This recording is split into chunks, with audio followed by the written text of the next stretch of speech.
Good evening, everybody, and warm welcome to those attending and also to our viewers watching live on the Council's YouTube channel, Hillingdon, London. This is a meeting of the Property, Highways and Transport Select Committee. My name is Councillor Keith Burrows and I will be chairing this meeting. Details of business to be considered today is shown on the agenda, copies of which are available in the room and also accessible on YouTube underneath the actual broadcast. Just housekeeping for those that are actually in the room. We're not expecting a fire drill, so if one goes, we follow Steve out of the building. He will get us out via the fire exits, and the designated meeting point is out on the forecourt. For those in the room also, please switch off any mobile devices to silent or turn them off altogether. Resident feedback forms for those watching via YouTube. If you're so minded, you can complete one of our residents' feedback forms. These can be found in the information section under the YouTube video. These forms are intended to help us improve the way we run our meetings.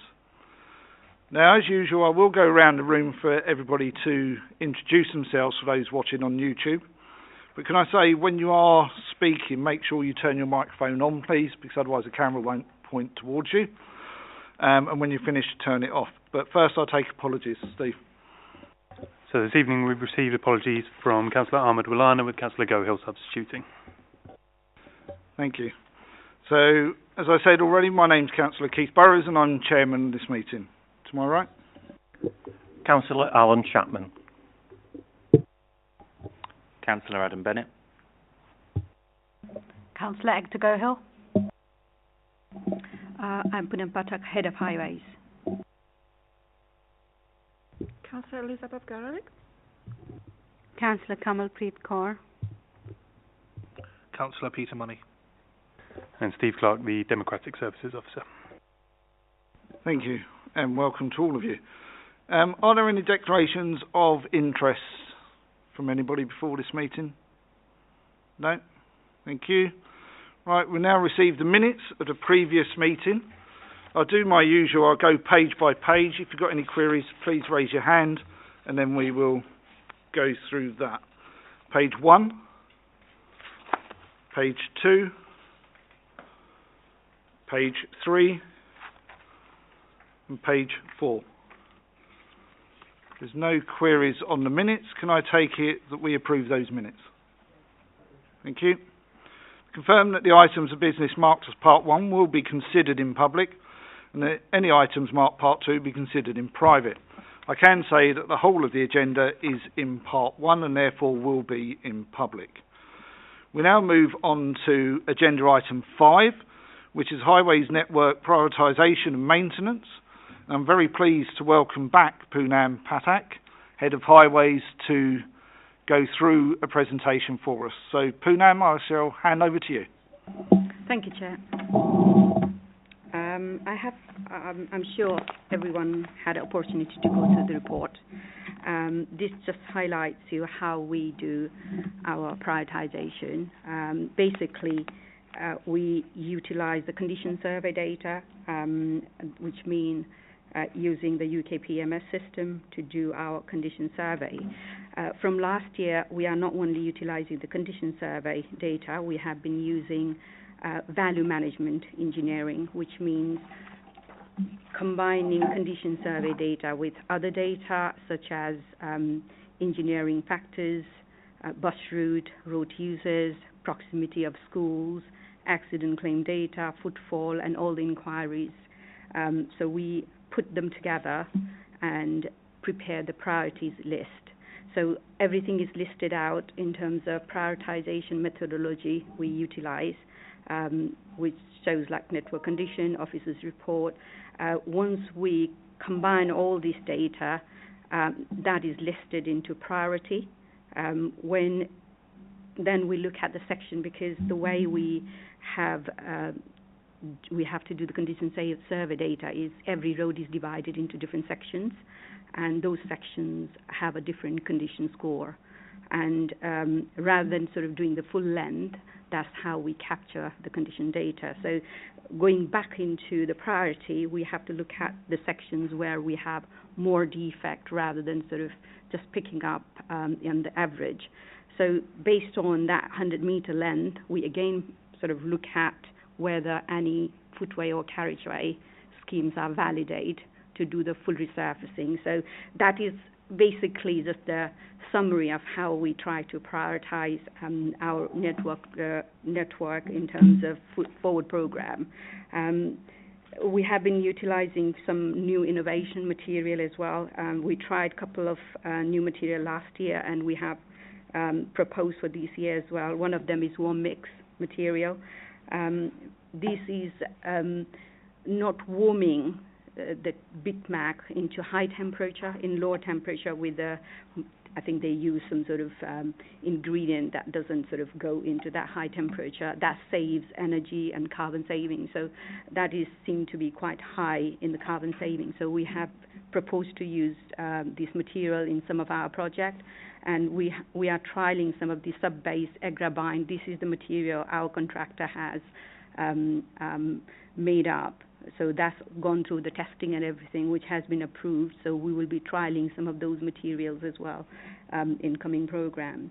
So this is sort of summing up in terms of how we do the prioritization and where we are moving towards our forward program. So I'll take any questions you may have. Thank you. Any questions? Councillor Money?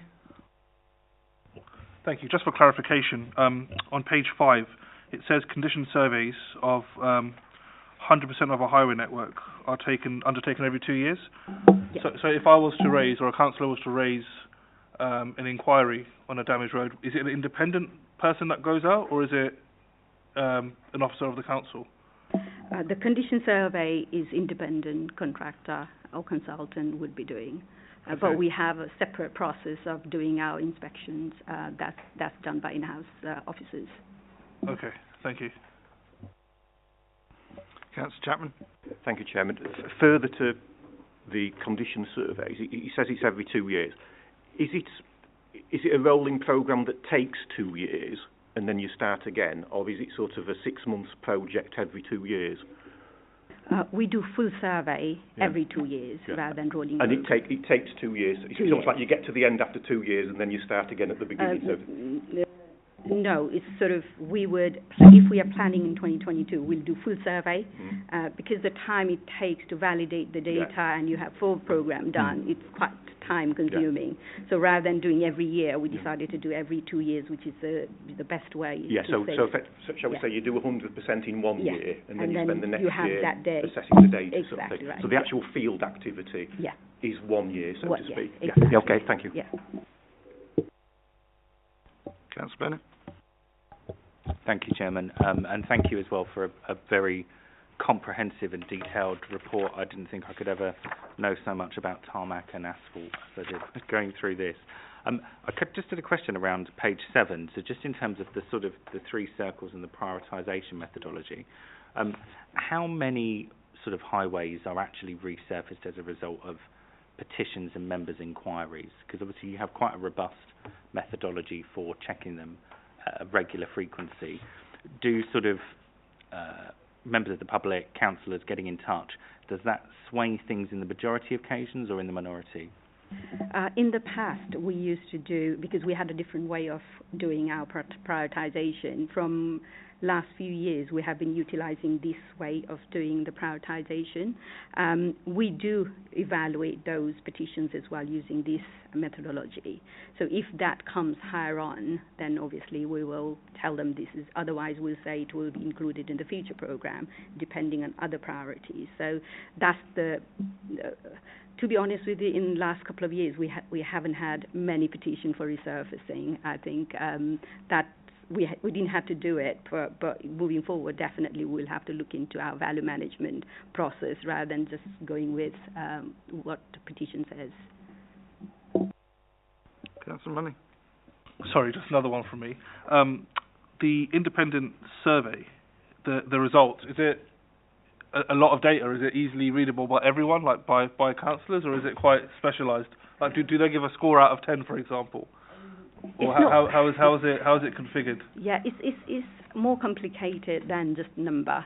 because we have to analyze what type of defect they are talking about. Some are structural defects, some are minor defects. So the score will be depending on what type of defect it is. Just looking at the number, I don't think anybody will understand what that means. So it has to be some specialist knowledge to interpret those numbers. I mean, as the report highlights, roads and pavements impact every single resident out there. It's a very important, area for the council. And I think, from personal experience, if we've asked something to be actioned, it obviously takes a while, understandably. But the residents feel that it's not a priority for them. So communicating how it's done would be beneficial to the council and councillors and residents. Through you, Chair, I think it's some kind of even a report on in Hillingdon people, for example, would be interesting, just so the residents understand how much is involved and what goes on, because it is an area that frustrates residents, as you can imagine.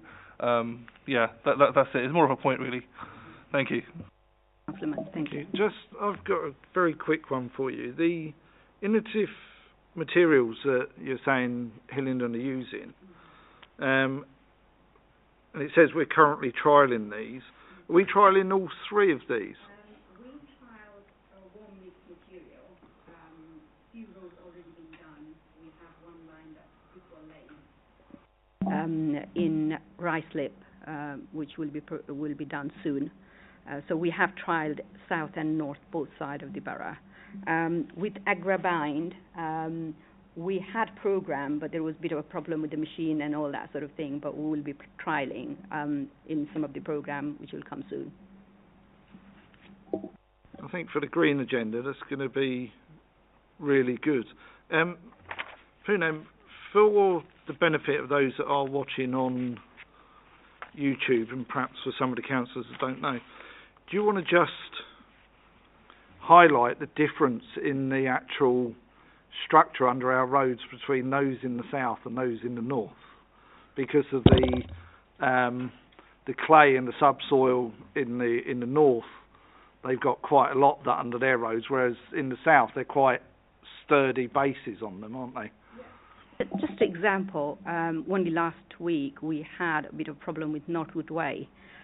The road has collapsed. Even last time we had Norwich Road, which was completely collapsed, and it's a bus route as well. So this is the problem with the clay and the subsoil level. So if it's not strong enough, then whatever we build, same as houses, if you don't have a base strong, then it's going to collapse.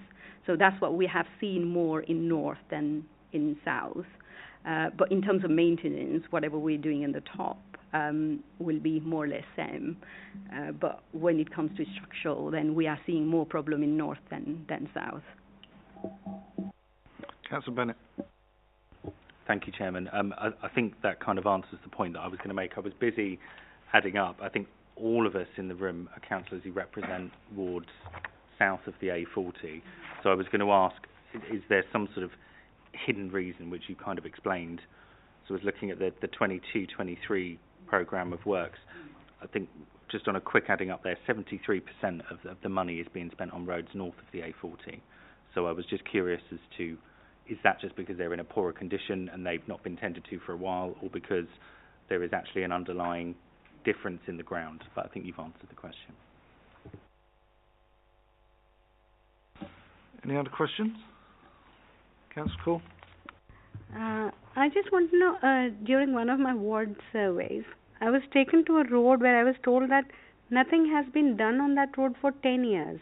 So if a damage occurs on the, where the pavements are, a little patchwork is done, but nothing has been done in 10 years, and it hasn't surfaced in any of the priority surveys that you do. What do you think could have been the reason? The condition survey, what we do, is 100% of the network. It's not specific to one area or any specific location. So if the road is higher in terms of all the prioritization criteria I have just told you about, if it's high up, then definitely that will include in our forward program. If those criteria doesn't meet, Some of the road we have, they haven't been touched for many years, more than 10 years. So there are locations which are more than 10 years because our roads are built for longer than 10 years. But, we just need to maintain it. What you're saying about patching, that helps to improve the surface condition. May not be in the good standard, but at least that's safe for people to walk. So with the limited amount of money we have, this is what we need to do, value engineering, rather than sort of, just going with the worst first or what people see. So we look at all the different criteria on it. Yes, Gary? Whether footways are being repaired as a temporary fix or filling the potholes, whatever, does one of the inspectors comes out afterwards to check on the quality or how it has been done? Because I've seen a few places where the pothole or the bollard was removed and someone dumped a bit of asphalt with grit and there's a little mole hole instead of flat surface, so that's not safe for pedestrians either. So is anyone checking how the works, what quality or standard they have been finished? With the limited resources we have, we don't check 100%, but random checks are done on the contractor's work before we approve the pavement. So it's not possible to do 100% because we do hundreds of orders in a month, and the inspector will be doing their inspection on regular basis. That distracts them from their regular inspections as well, but we try to capture as much as we can in our random checks. If you have any concern, let me know. I can sort of send somebody around. I was actually going to say, if there are any specifics, let Poonam have them after this meeting. I'm sure that she'll be more than happy to help. Any other questions on this report? Councillor Bennett? Thank you again, Chair. We're obviously here to talk about, to having read this and then to talk about what we want to probe in on, but I suppose it's worth saying that I think, your team do a very good job. If you drive out of Uxbridge towards Denham, Ivor Heath, you don't need a sign to tell you that you've gone into a different borough. You can tell by the condition of the road. So clearly this methodology and the new sort of ways of working that you're trialling, there is logic to it and it is working. Thank you, Councillor. Thank you. Okay, we're happy to move on. Thank you, Poonam. That is a good report. It gives us, as the Councillor alluded to, a good insight into the methodology used and also some of the new ideas that are coming forward as well. So we look forward to even more news on those. So we shall move on now to agenda item 6, Select Committee Review, obtaining best value and practice for the Council's Highways Resurfacing Programme.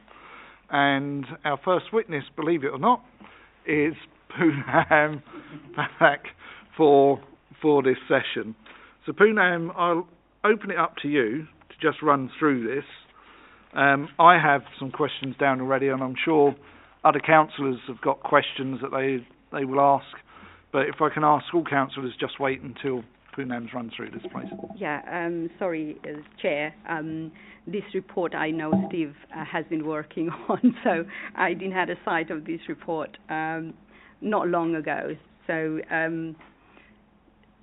I was just going through this report earlier. Some of the stuff which has been laid out in here, I think is superseded by what I just explained, because we do all the value management and all the prioritization in terms of resurfacing and the forward program. It also highlights how we do our routine safety inspection, our inspection policies, and how overall highways is maintained. I think I did a presentation last year as well, overarching highways process and everything. It sort of gives you some idea about the type of road, the footway criteria and hierarchy, which is sort of included in our highway inspection policy. So it sort of gives you more detail of highway maintenance and management, sort of, what are our reactive maintenance, management and regulatory functions, and planned maintenance, which is resurfacing and doing so on. Routine safety inspection regime, what we have was reviewed in 2018 to inline that with the well-maintained highways code of practice. So it is sort of, we are up to date with the current code of practice and guidelines. So all our investigatory level are listed here in page 21. So sometime like you will wonder why our inspectors are not picking up all the defect when they are walking on the pavement or the road. They will be looking at the risk-based approach.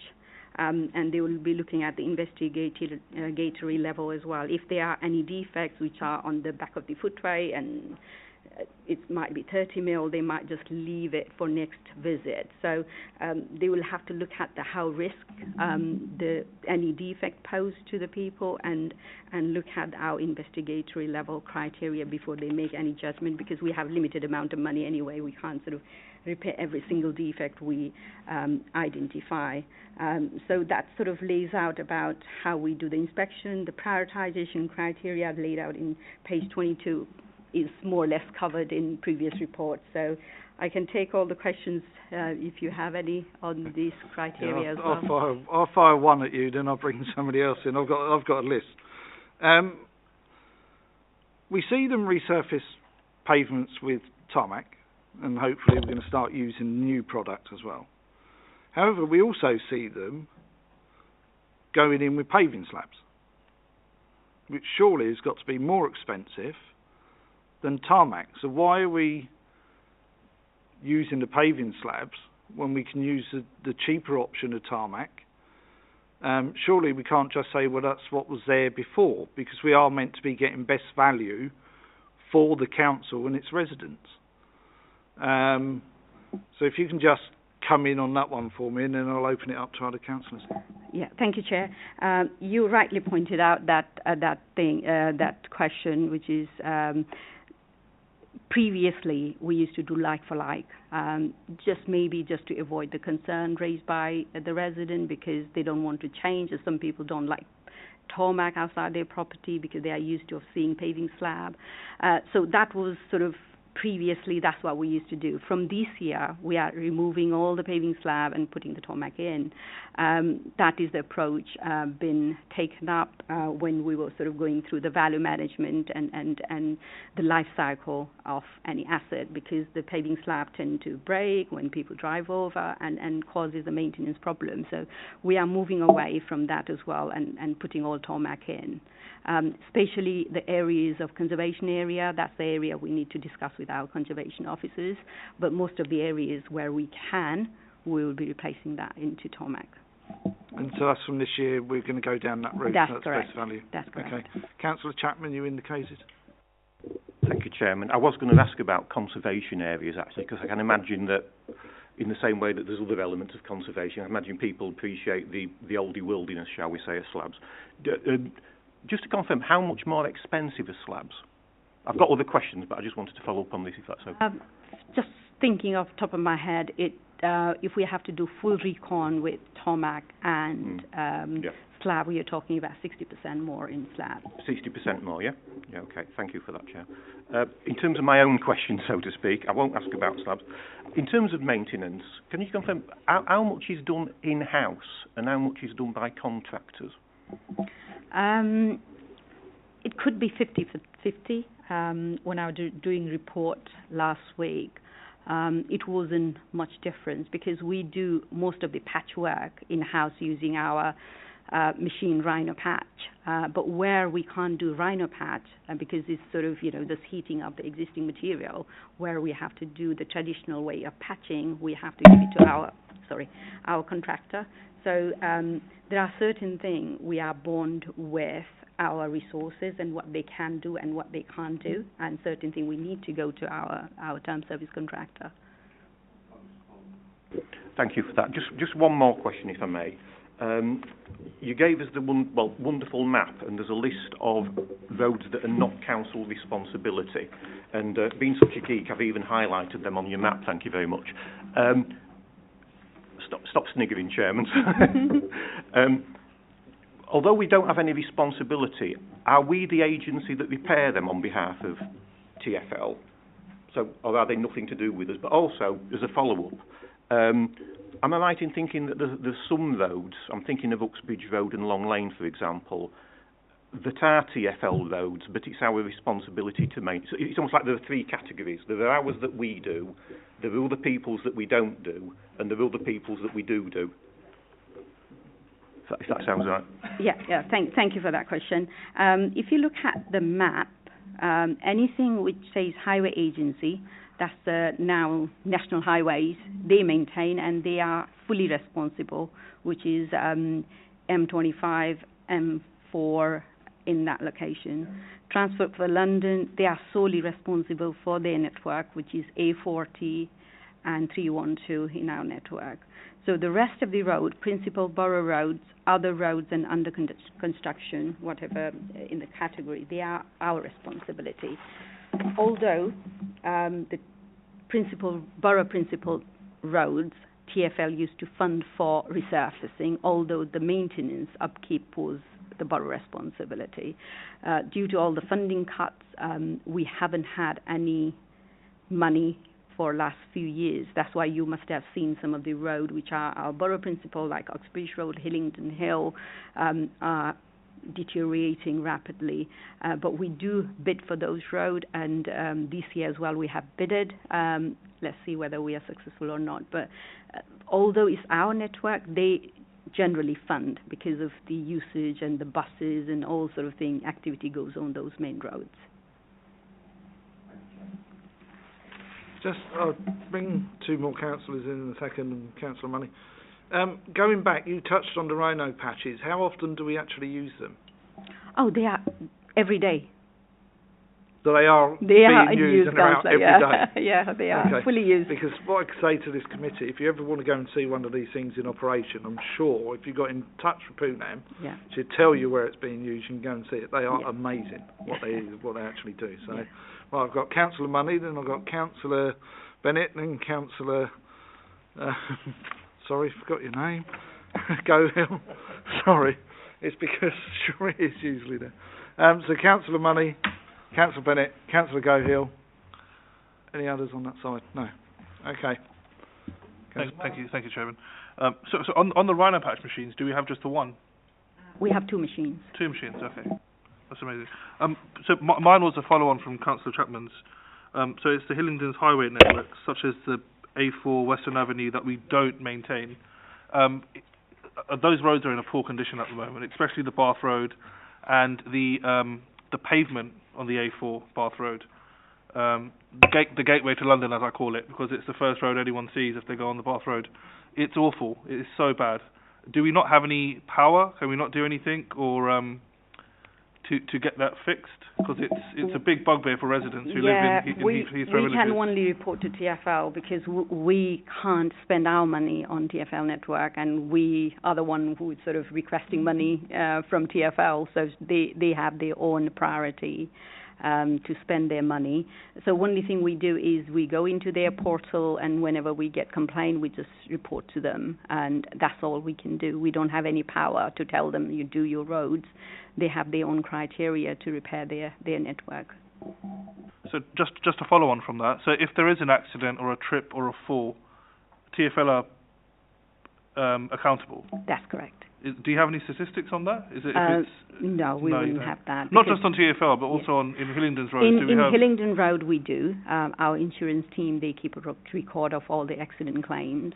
But everything recorded in our network, we deal with them ourselves. So, yeah. Thank you. Councillor Bennett. Thank you, Chairman. I just wanted to pick up on the TfL point, just to go back on over something you said, which was quite alarming, actually. So, Hillingdon Road, Hillingdon Hill, Uxbridge Road sit within the Hillingdon West Ward that I represent. So, the roads are TfL's make a contribution because of, if you think of Hillingdon Road out of Uxbridge, 40 buses probably each way in the space of an hour. So we bid for funding, and for the last 2 years we've had nothing, no contribution. And that sits with Transport for London and the Mayor? Exactly. And every year we make that case as well, Councillor, the Chairman is fully aware of. And this year as well we have already done our bid. Only thing we could do is just to keep up with it, and especially you have seen Uxbridge Road and Hillingdon Hill near Kings Hill and all that area. We have been just trying to make it better. The condition is deteriorating very quickly, so we have done the bit for those couple of roads. Yeah, no, I think gratefully appreciated your efforts, but it's shocking that year after year we put in for money and it isn't forthcoming, given the amount of buses that they put on the road. Thank you. Which is ever increasing as well. Councillor Gohill, totally apologise. Over to you. Thank you, Chairman. This is another follow-up from Councillor Chapman's question, and sort of in the interest of obtaining the best value for the council's work and what the council puts money towards. You said that about half of our work is done, road resurfacing and pavement resurfacing is done in-house, and the rest is, half of it's contracted out. How often are these contracts reviewed? And is the work that they do quality controlled? Yeah, the contract was awarded with following through our contracts procurement process through the tendering process. So this contract is on review year after. So we'll be starting procurement process next year. So they are regularly reviewed, but we are sort of in the contract period as well. Sorry, how long does the contract? How long is the contract? That particular contract was reviewed and awarded, I think, 5 years ago. I've got another question about the Highway Safety Inspection Policy and Procedure, which starts page 23 of this report. I'm a bit alarmed to see that the last update that we have in front of us 4 years ago, it's November 2018, there was a revision to table 10 on the 17th February 2020, 2 years ago. But on page 45, point 11 states this policy will be reviewed annually when changes to either legislation or national guidance are introduced. I'm surprised nothing's changed in 4 years. Yeah, we review every year, Chairman. Towards the end of financial year, we sort of sit down and go through the policy. If there are no changes on the code of practice or anything, we just review it and we just keep the same version because there is nothing to change. But every year we have a log where we sort of sit down and we update it because there is nothing to change. That's why you will not see anything in the front page in our QM page because there's nothing to update. Yeah, I work for the NHS and we review hundreds of policies every single year, and even if we don't change any, we still make some sort of formal note to say that annual review's taken place. So we've got nothing to say the annual review's actually happened. Yeah, we could make that comment here because currently we are just keeping the log internally because there is nothing to change in the policy. We just leave whatever is in our website up to date unless there is no change. So that we can sort of put that log into this and keep reviewing and change the date of revision. That's yeah, because for all intents and purposes at the moment, this looks like this was done 4 years ago and nothing's happened. Yeah. Okay. Any other questions? No? Well, Poonam, thank you for the details. This is going to help us shape our review as we go forward. And there may be a time where we have to ask you to come back again when we get further into the actual review itself. I'm glad to see that we are going to move away from the fact, well, it had paving slabs before, so we'd better put them back down just because the resident might not like it. We are trying to be cost effective on behalf of all our residents, obviously. Apart from, you've alluded to conservation areas, etc. Yes, we do have to maintain the aesthetics of those sort of areas. I'm sure when we get the cabinet member in, I'm sure we'll have a lot of questions for him as well. And I'm pleased to see the rhino patches are being used daily, and they are amazing bits of kit. So if any of the committee do want to go and see one of these in operation, please contact Poonam because you can go out and see them, and they're amazing how they work. I'm pleased we're also starting to move towards greener alternatives for repairs. and we look forward to those coming even more on board. You say we've actually used the tarmac at the lower heat. We've already used that somewhere. Can you tell us where that was used, or inform Steve so he can inform us at the next meeting where we've used it? Where we have used, plus we have this brickwall lane in Ruislip is planned for warm mix as well. So once we're happy, because currently this material is more expensive than normal tarmac, once every borough try to use warm mix, hopefully that cost will go down, because currently what manufacturer will have to do is they have to make one batch and then warm mix and clean all the machinery. So that's why it's not practical for them to give us in cheaper. So hopefully everybody uses the same material, then it might come down in reasonable price. So we are sort of valuing that cost effectiveness as well. So we'll have to see how it plans out for next financial year.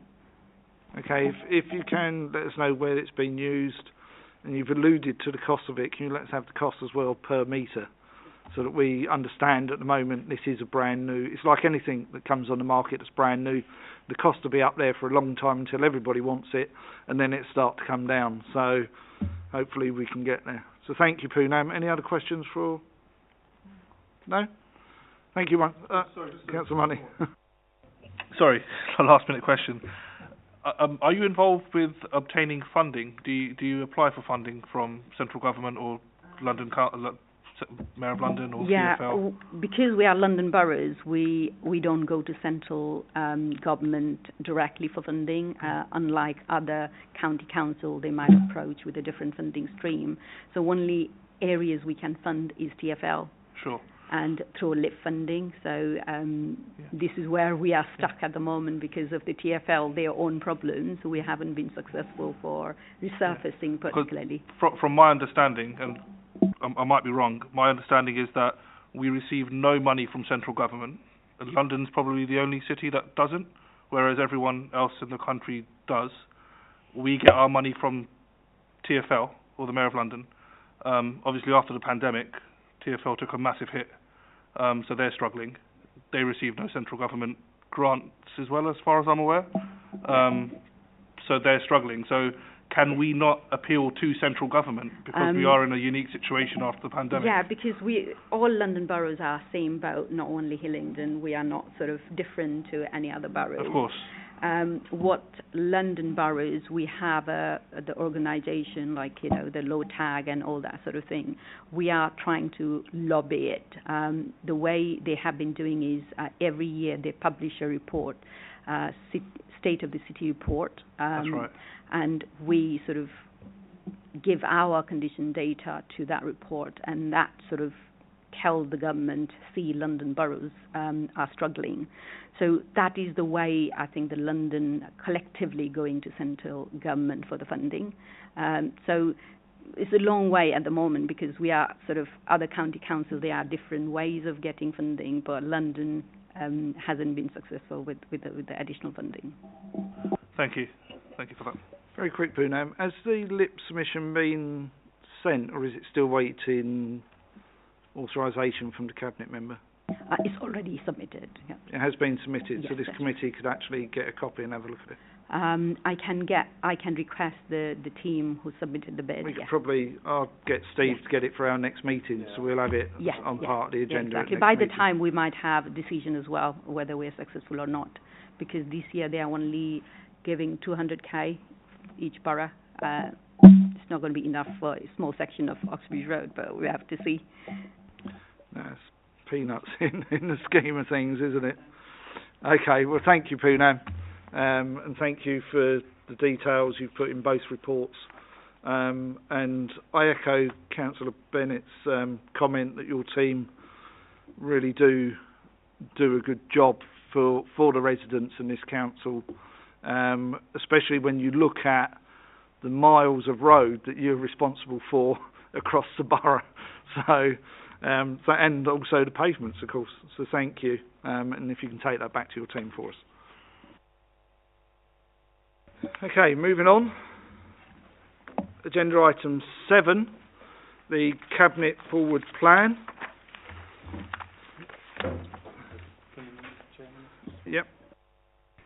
Just to note, since our last meeting, there hasn't actually been a new forward plan published, so this is the same one that we saw in the last meeting. Therefore, we had no. Councillor Money's got a question on it now. It was a point that you raised last time on the Battle of Britain bunker. Are we holding contractors? It was Councillor Cawthorne. Oh, apologies. Yes, it was. It was Councillor Cawthorne. Are we holding the contractors liable for anything, or is that dead in the water? So it was confirmed with the officers putting that contract out that the water ingress issues are associated with the World War II bunk, as in the 80-year-old structure, not the 4-year-old structure that's the visitor centre. So we wouldn't be holding anyone account for water ingress there. Thanks for the clarification. Okay, so unless anybody has seen anything on the forward plan since last time, if it's the same, we're happy with that at the moment. Okay, moving on to agenda item 8, which is our Select Committee work programme. You'll note that our next meeting is the 16th of November in this committee room. And if we look at the plan, we've got a witness session. Steve, I don't know if the Cabinet member might be available that evening. I could make the request. I know the witness we have planned but not confirmed yet is actually the council's contractor. And lines of inquiry could relate around how they experience working with us, essentially. But I can also request that the Cabinet member... Actually, we've saved the Cabinet member to January. If we got the contractor, if we can get the contractor coming in, yes. Yeah. If unfortunately they can't, then we'll switch them around and we'll have the Cabinet member and do it that way around. We've also got, obviously, the forward plan. The EV infrastructure interim report date's been confirmed. Do you want to just brief committee on that, please? So, because of delays in the procurement process of the council finding a supplier for its electric vehicle charge points, unfortunately, the interim EV infrastructure report is not going to be ready to come to the committee. However, the team that are responsible for this procurement process are developing an EV strategy document. I've requested that document come to this committee before it's approved by Cabinet for consultation, essentially, because it's relevant to the committee's remit, and I think it would be ideal for members to have sight of that. Obviously, we have to be aware that it has to get authorisation for us to see it before it's gone through that process. So we will have something on that. And with that, that is November's meeting. December, obviously, we don't meet for some reason. Must be something going on. And then, of course, January the 3rd. Hopefully nobody will have any hangovers then. We've got the witness session. Then we've got quite a busy agenda when you actually look at it. But moving forwards, I think we've got a lot to look at on the highways and the footways themselves. Especially, I think what we need to come up and find out about is when we have any utility companies in digging up our roads or our pavements, it gets back to the question that was asked about inspections from your side earlier, Councillor Garlick, about inspections. What inspections do we actually undertake against the utility companies? Because at the moment we've got them all over the place. We've got Affinity Water, we've got SSE up near where I am now at Merriman's Corner. They've got the pavement dug up and the road dug up and chaos up there at the moment. So I think we need to know what the actual inspection regime is for that, because that's slightly different to us going, like Councillor Garlick alluded to, something's been taken out, somebody's gone with a pot, gone like that, and it's left a mound. They're meant to actually make good. And if they say, well, it's temporary, they're meant to make it to a condition that is safe, and they have a certain amount of time to make it good, because especially for the gas board, sometimes they will repair the leak, but they want to make sure the leak is totally repaired before they actually make it totally safe. So I think we need to find that out, if we can, Steve, for next meeting. Maybe something that Poonam just puts together for us. Yeah. Okay. Councillor Bennett. Sorry, just a quick question, Chairman, on so the January meeting. So on the programme, we have it down as January 3rd, but it's January 10th and TBC. To be I just confirmed. wanted to clarify if it was going ahead. Yeah, of course. Thanks for bringing that one up. So it was originally scheduled for January 3rd. There are group meetings that night, and I believe there's a Conservative group meeting. And there's a petition hearing also scheduled for that night. So we were looking to change it a week to the 10th. So we're looking at the 10th. I'll send an email out tomorrow just confirming everyone's availability for that, and then we should be rescheduling for the 10th. Before you do that, does anybody know whether they're going to be available for the 10th or not? If you don't worry, but if you do now, then that's fine. It makes Steve's job a lot easier. Yeah. All okay for the 10th? Looks like it, Steve. Okay. Thank you, Councillor Bennett. I totally missed that.